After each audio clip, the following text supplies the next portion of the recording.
sou José Vicente, reitor da Universidade Zumbi dos Palmares e personagem de São Paulo. Que veio junto com seus súditos, acorrentados em carros de boi. Eu quero ver. Não são lembranças muito agradáveis na sua totalidade. Esse primeiro momento das dificuldades da família, por conta da perda do pai muito cedo, mas também por conta da necessidade de trabalhar numa atividade que era extremamente grosseira, exigente, que judiava dos adultos e quanto mais das crianças, né? Então não foram boas lembranças, porque trabalhar nessas condições era muito difícil e ter que seguir no seio de uma família sem o pai, né, sem o esteio de uma família de 6 filhos, com uma mãe muito jovem, também representou um sofrimento muito grande para toda a família. Então, essa parte são das lembranças desagradáveis, né, de todas as privações e todas aquelas dificuldades.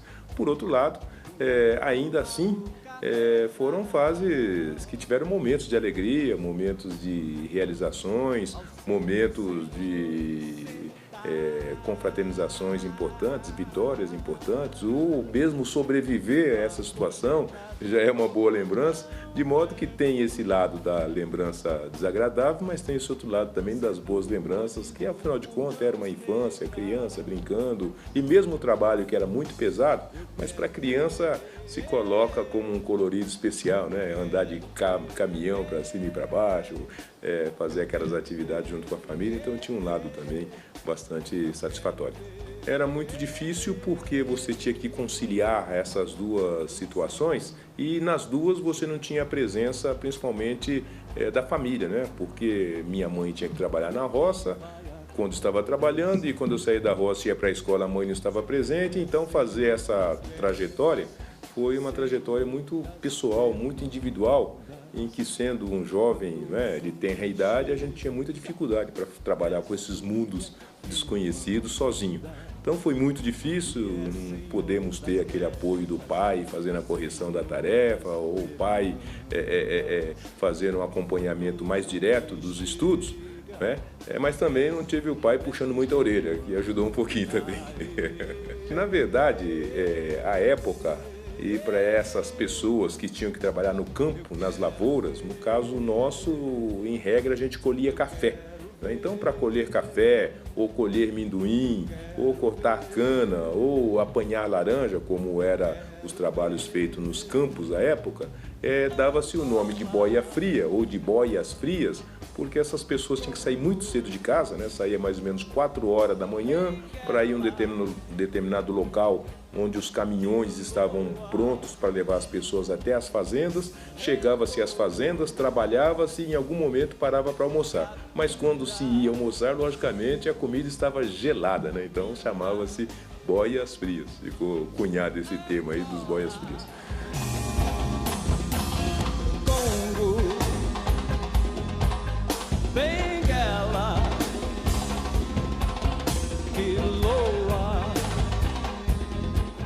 Não foi difícil por um motivo muito curioso que vem da minha infância, né?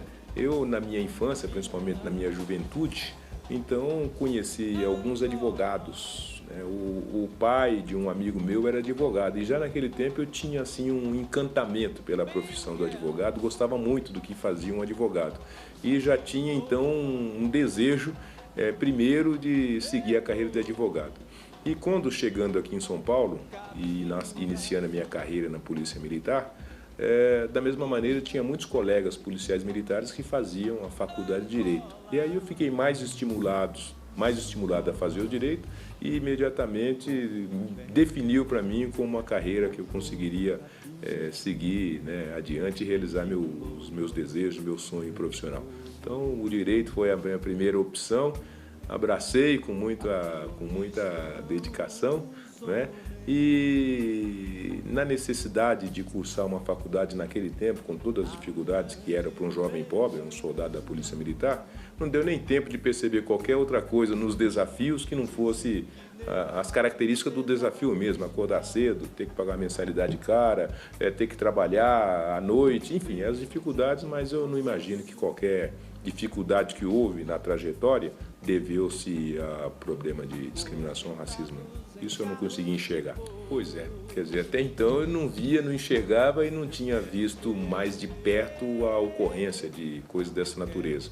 Mas foi depois formado e juntando-se aos grupos e pessoas que discutiam esse tema de racismo e discriminação, que eu pude conhecer, compreender e entender, né, como é que funcionava, o tipo de prejuízo que produzia para as pessoas e quanto era necessário construir mecanismos para contrapor aquela situação. Então, esse foi os motivadores da minha decisão de juntar-se a um grupo de pessoas e pensar uma solução ou uma contribuição para aquele estado de coisas. E desse juntar-se com mais pessoas e debruçar-se sobre o tema para pensar numa solução que nasceu a ideia de uma instituição de ensino que pudesse, coloquemos assim, ensinar as pessoas sobre o racismo, sobre a discriminação e desarmar as pessoas que tivessem esse sentido, esse sentimento de racismo e discriminação. Nós entendíamos que o racismo e a discriminação era também aprendido. E se as pessoas aprenderam a discriminar, elas também poderiam ser ensinadas a não discriminar. Então pensamos uma instituição de ensino que tivesse muito claro essa missão e esse objetivo, de ensinar as pessoas a respeitarem os seus iguais. Eu acho que ela mudou no sentido de, psicologicamente, quase que induzir a sociedade e o próprio Estado brasileiro a criar mecanismos alternativos de inclusão desse público no ensino superior, porque ela é uma realização inusitada, de vanguarda e que ela colocou a sociedade e o governo em xeque, né? Porque no momento em que um grupo de estudantes e pessoas muito limitadas conseguiu criar um caminho alternativo para esse tema, que era criar uma instituição focada, ela forçou o governo também a produzir soluções. E dentre as soluções que se colocou foi fundamentalmente o projeto de ação afirmativas que incluía as cotas no ensino superior. Em grande medida teve a participação da Zumbi dos Palmares, muitas das discussões foram feitas na nossa instituição e muitas das propostas que foram ser analisadas pelo Congresso, pela Câmara dos Deputados, Senado e Governo também foram produzidas por nós. Então, ela ajudou a fazer com que o tema entrasse na agenda e se produzisse resultados e soluções importantes, como foram as cotas, e ao mesmo tempo ela, enquanto uma instituição alternativa e com esses fundamentos, ela ajudou muitos dos alunos, né? Nós já formamos mais de 2.500 alunos, então 2.500 indivíduos, 2.500 pessoas, na sua maioria negras, tiveram na Zumbi dos Palmares a primeira oportunidade de chegar ao ensino superior, fazer uma qualificação de qualidade e a grande maioria deles, a partir daí, conseguir altos índices de empregabilidade no mercado empresarial.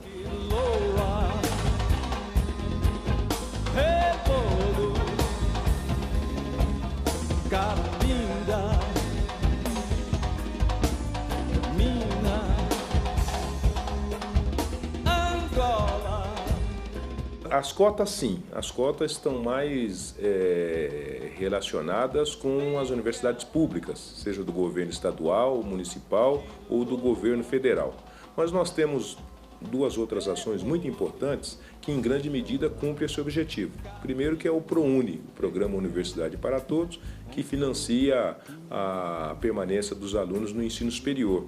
E ele tem um recorte de que 20% daqueles recursos são disponibilizados para os jovens negros. E depois nós temos o FIES, que é o financiamento educacional, que também financia bolsas de estudos para jovens no ensino superior. E esse programa também tem um recorte que parte desses recursos, dessas vagas, são destinadas a jovens negros. Então as cotas, diretamente, e mais esses dois programas, formam o que se chama das ações afirmativas, e elas, no seu conjunto, permitiram a chegada e a entrada de um número extraordinário de jovens negros no ensino superior público e privado. O ProUni e o FIES são mecanismos, são ferramentas de inclusão de jovens no ensino privado e as cotas nas universidades públicas.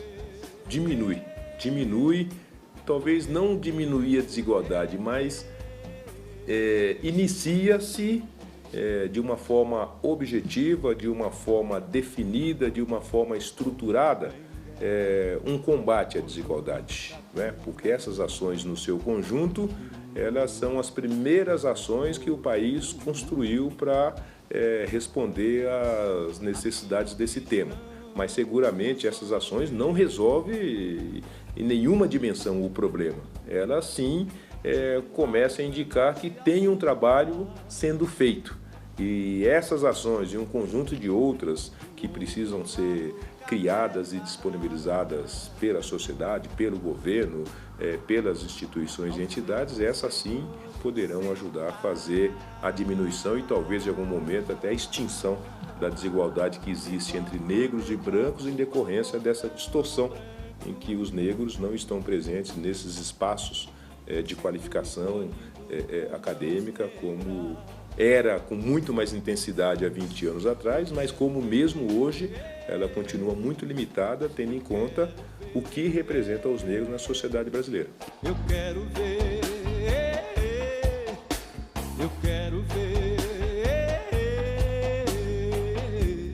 quando o zumbi chegar. O que vai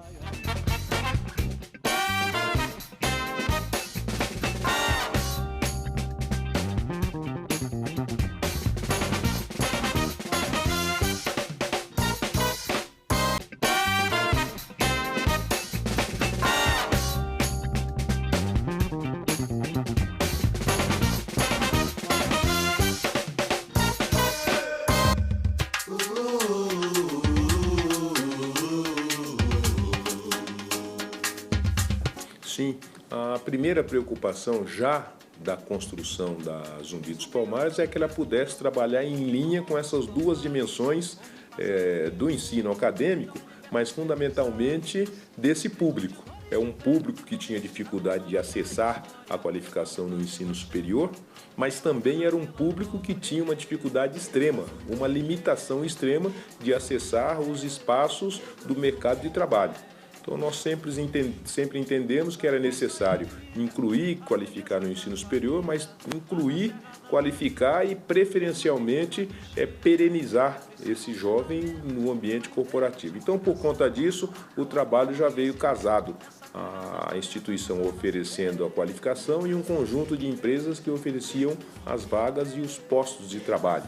De modo que, da mesma maneira, ao longo do processo, por conta desse projeto com essas empresas, já foram qualificados em programas de trainees e de estágios milhares de jovens da Zumbi dos Palmares e destes pelo menos 700 já foram efetivados, já progrediram na carreira e já são profissionais de grande sucesso.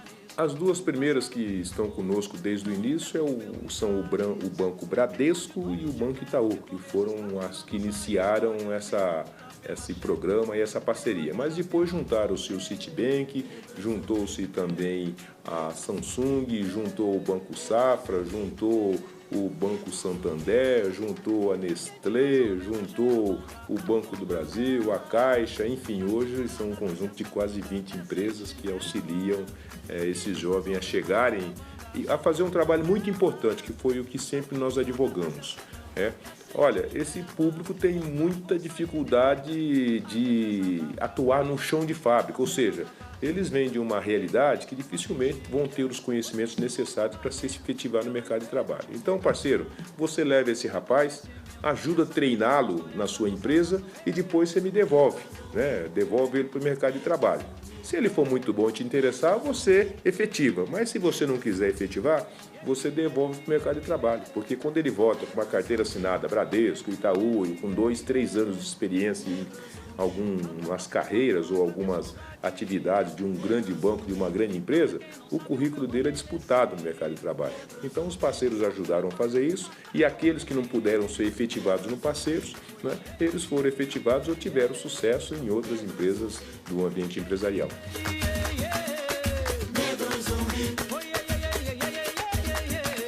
Não, ele foi o divisor de água e diria, não para os negros, mas para todos os brasileiros. Eu acho que a primeira experiência de luta e defesa da liberdade é a experiência de Zumbi dos Palmares, não é? Porque Zumbi dos Palmares é representante daquele conjunto de negros que habitavam os quilombos, né? E é importante, e a história registra isso, olha, os negros tão logo chegou e pisou no solo brasileiro, o primeiro ato deles foi um ato de rebeldia, seja de combater o opressor e o senhor que o escravizava, no mais das vezes até matando esse opressor e fugindo para as matas e nas matas criando uma nova forma de sociedade de vida que eram os quilombos. Já naquele tempo nós tínhamos milhares de quilombos e o mais importante deles é que era o quilombo de Zumbi dos Palmares, mas tinham tantos outros que se juntavam para iniciar essa vida de liberdade. E Zumbi dos Palmares, o que ele tem de característico como um grande herói de todos nós é de que ele foi um jovem que foi então sequestrado pelas forças que combatiam aqueles quilombos. Esse jovem de 6 anos foi levado para a cidade da época, não é? Em Alagoas, próximo da Serra da Barriga, e ali foi entregue para os padres da época, os jesuítas. Nos jesuítas ele aprendeu a ler, aprendeu a contar, aprendeu a escrever, e quando ele obteve o conhecimento, ao invés dele esquecer dos seus, né, ele voltou para o quilombo para organizar aqueles negros que sobreviveram ao ataque, para estruturar uma força de combate às novas investidas e para dar continuidade a uma vida estruturada em cima desses valores da liberdade e da dignidade da pessoa humana. Fez isso com muita competência. Por mais de 40 anos, o quilombo de Zumbi dos Palmares resistiu a todo tipo de investida das forças da época. As pessoas que lá estavam tinham a liberdade de criar, tinham a liberdade da sua religião, tinham a liberdade de se relacionar com todos que ali se encontravam, e diga-se de passagem, nos quilombos e no quilombo de Zumbi dos Palmares tinham negros, mas tinham índios que também fugiam da escravidão, tinha os brancos pobres que também se acorriam ali para seguir uma vida de liberdade, e tinha os mouros, os islâmicos, que também eram perseguidos, judeus, ciganos, todos corriam para os quilombos para ter garantida a sua liberdade e a sua dignidade de pessoa humana. Então, por conta disso, Zumbi dos Palmares é um herói dos negros e de todos aqueles que viam na liberdade um grande patrimônio da sociedade e do ser humano, né? E por conta disso, e veja bem, uma luta travada dessa maneira e com essa envergadura em 1630, né? Não é nos dias atuais com internet, com drone, com míssil, arara, né? Era ali no meio do mato e com valores ideais, né, que já vinham de muito tempo da vida que tinham os negros na sua África livre, né? Então, por conta disso, Zumbi dos Palmares é um herói que dignificou os negros pela sua luta, pela sua defesa intransigente à liberdade, mas é um ser humano que dignificou toda a humanidade, que trabalha e que luta para garantir que em qualquer lugar do mundo os indivíduos sejam livres e tenham a possibilidade de seguir a sua trajetória em cima daqueles valores que ele advoga, em cima daqueles valores que ele tem como virtuosos para si. Então, por conta disso, quando nós pensamos em homenagear uma personalidade, quando pensamos numa personalidade que traduzisse o que foi essa luta de resistência, essa trajetória do povo negro no Brasil, não tinha uma outra personalidade que representasse tão bem isso como seria Zumbi dos Palmares. Então a gente nomeou como Zumbi dos Palmares, seja para fazer uma homenagem justa, né, a Zumbi dos Palmares, seja para que essa história se mantivesse viva e seja para que os seus ideais pudesse ser, então, agora internalizados pelos nossos alunos e, a partir daí, eles levarem adiante esses valores da liberdade como um valor de primeira linha para todas as pessoas.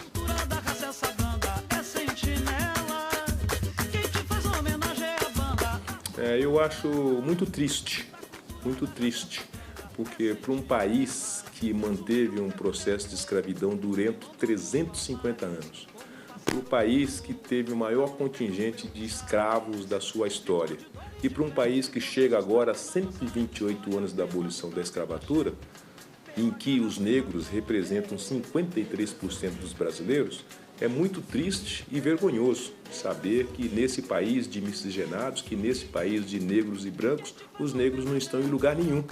E que mesmo na educação, considerando o sistema em que nós temos quase 4.000 instituições de ensino superior e você só tem um reitor negro, então dá bem a dimensão de quanto as manifestações desse apartheid, as manifestações desse racismo, as manifestações dessa discriminação, as manifestações dessa distorção entre negros e brancos ainda são presentes, atuais e produz esse tipo de resultado que nem mesmo o apartheid sul-africano e nem mesmo o apartheid americano produziram. Não, ela é importante para o Brasil.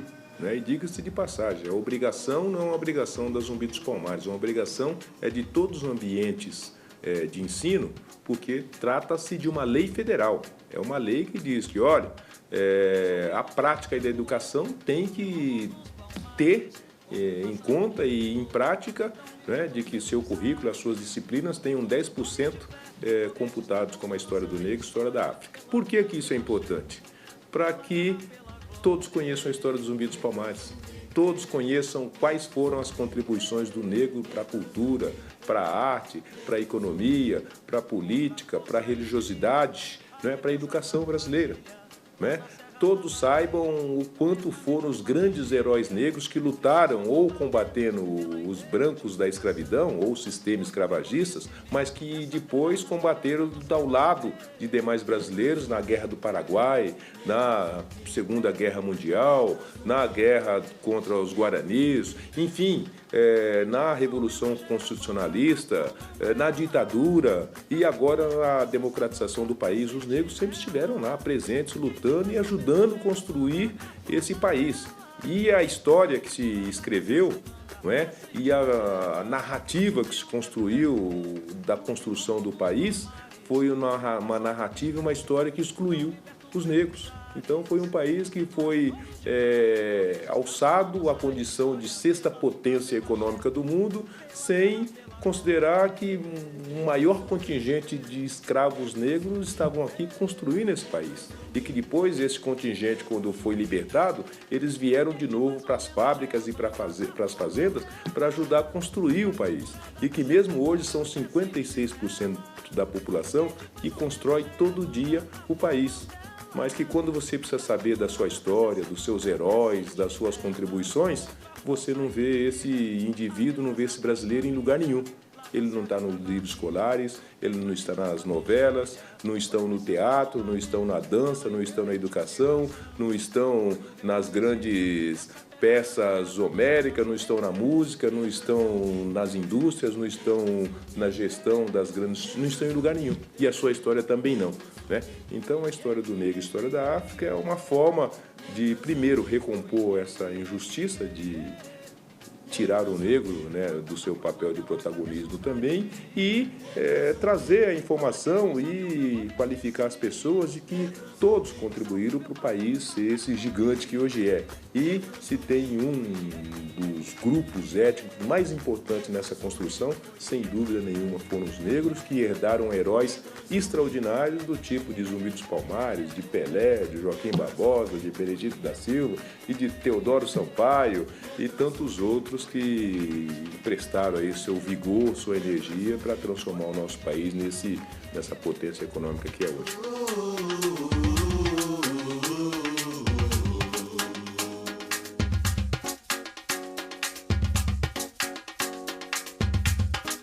Zumbi o teu grito ecoou no quilombo dos Palmares, como um pássaro que voou, tão liberto pelos ares. Um grito de dor e de fé ficou registrado na nossa história. Pela luta, pelo axé, pela garra, pela glória. Negro zumbi, negro zumbi, negro zumbi, negro zumbi. Contra a força inimiga, a defesa da família. Lá na Serra da Barriga, permanente uma vigília. Foi preciso o tombamento.